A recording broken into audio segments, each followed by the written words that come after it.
This is an ICF house, and we've had some rough spots with the ledger board and the joists. So I thought I'd share the rough spots to keep somebody else from having the same problems. We're using this hanger, and you see that it has little ears on it to hang on the top of the ledger board so that they're all at the same height on the ledger board, and we verified that the ledger board is correct before we started.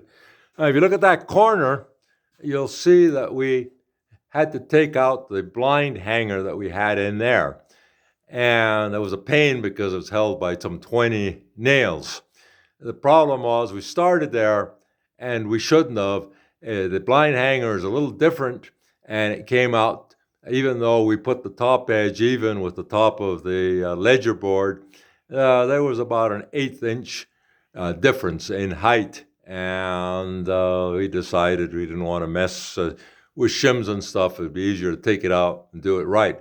So the lesson there is put the majority, if you have a majority of hangers, put them up first, and then take the oddball hanger and make the adjustments to match the majority of the other hangers. Now, the other thing you might notice there is that we use screws. And the screws are just there temporarily to support the joist. Then after we make sure there's no disasters, no real oddball ones, then we'll nail it and replace the screws with the nails. This gives us a great deal of flexibility to make sure that everything is perfect.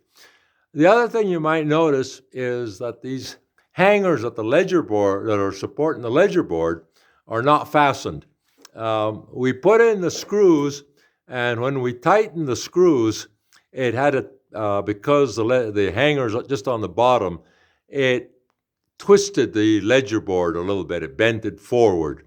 And now that the joists are in there and they're nice and tight, that ledger board is not going to move when we tighten the screws. All right, the next thing I want to show you is this corner is screwed up. It's got the blind hanger, and we're in the process of taking it out.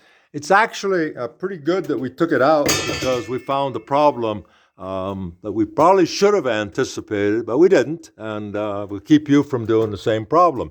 You see this nail hole here? Well, when you put in a 2x4, that nail hole is right close to the bottom, and it ended up splitting the wood, so this wood didn't do anything.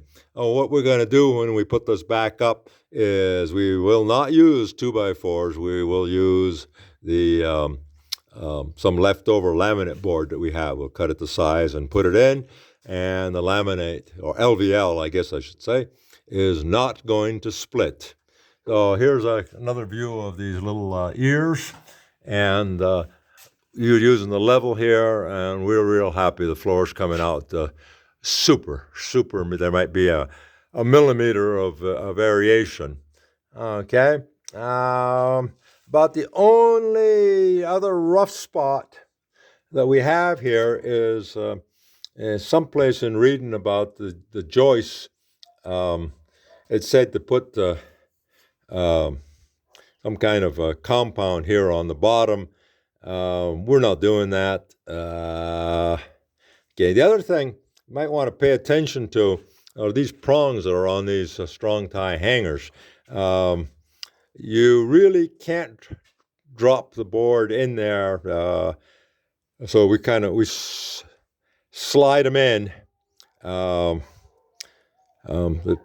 They're great. You'll notice there's no nail holes or anything down here. Well, there are. I guess there are nail holes. We'll put some nails in there. But these prongs are making it difficult to insert the joists. So these joists are resting on a top plate over there. So we had no problem sliding them in. These other ones are going to be a little bit different, and we'll see what happens there. Good luck.